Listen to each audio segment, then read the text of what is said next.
நம்ம சென்னை சில்க்ஸின் பெருமை மிகு ஆடி சேல். தரமான ஆடி, பெருமை மிகு ஆடி.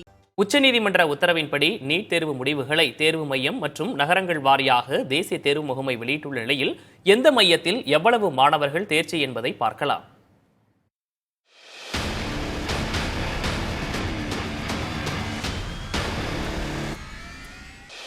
நீட் தேர்வில் பல்வேறு குளறுபடிகள் நடைபெற்றதால் நீட் தேர்வை ரத்து செய்யக்கோரி வழக்கு தொடரப்பட்டது. இது தொடர்பான வழக்கு உச்சநீதிமன்றத்தில் விசாரணைக்கு வந்தது. அப்போது மறுதேர்வு நடத்த உத்தரவிட முடியாது என உச்சநீதிமன்றம் தெரிவித்தது. மேலும் தேர்வு மையம் மற்றும் நகரங்கள் வாரியாக தேர்வு முடிவுகளை வெளியிட உத்தரவிட்டது. அதன்படி தேசிய தேர்வு முகமை தேர்வு முடிவுகளை நேற்று வெளியிட்டுள்ளது. அதில் ராஜஸ்தான் மாநிலம் சிக்கரில் உள்ள தாகூர் பிஜி கல்லூரி தேர்வு மையத்தில் தேர்வெழுதிய 356 பேரில் 71 தேர்வர்கள் 600க்கும் அதிகமான மதிப்பெண்களையும் 5 தேர்வர்கள் 700க்கும் அதிகமான மதிப்பெண்களை பெற்றுள்ளது தெரியவந்துள்ளது. இதேபோல குருகுல் இன்டர்நேஷனல் பள்ளி தேர்வு மையத்தில் தேர்வெழுதிய 715 தேர்வர்களில் 128 பேர் 600 மதிப்பெண்களுக்கு கூடுதலான மதிப்பெண்களை பெற்றுள்ளனர்.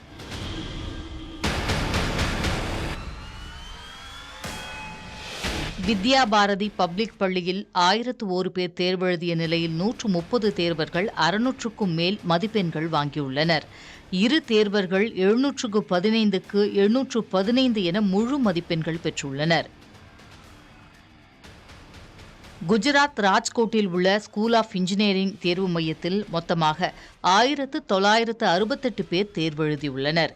இதில் 245 தேர்வர்கள் 600க்கும் கூடுதலாக மதிப்பெண்ணையும் 11 தேர்வர்கள் 700க்கும் அதிகமான மதிப்பெண்கள் பெற்றுள்ளனர். 250க்கும் மேற்பட்ட தேர்வர்கள் 600க்கும் கூடுதலான மதிப்பெண்ணை பெற்றுள்ளது தெரியவந்துள்ளது. கேரள மாநிலம் கோட்டயத்தில் உள்ள சின்மயா வித்யாலயா தேர்வு மையத்தில் தேர்வெழுதிய 386 பேரில் 41 பேர் 600க்கும் மேல் மதிப்பெண் பெற்றுள்ளனர். டாப் 1000 ரேங்கிங் மாணவர்கள் எண்ணிக்கையில் 3வது இடம் தமிழ்நாட்டில் நாமக்கல் நவோதயா பள்ளியில் தேர்வெழுதிய 659 பேரில் 90க்கும் மேற்பட்டோர் 600க்கும் அதிகமான மதிப்பெண்களை பெற்றுள்ளனர். நம்ம சென்னை சில்க்ஸின் பெருமை மிகு ஆடி சேல். தரமான ஆடி, பெருமை மிகு ஆடி.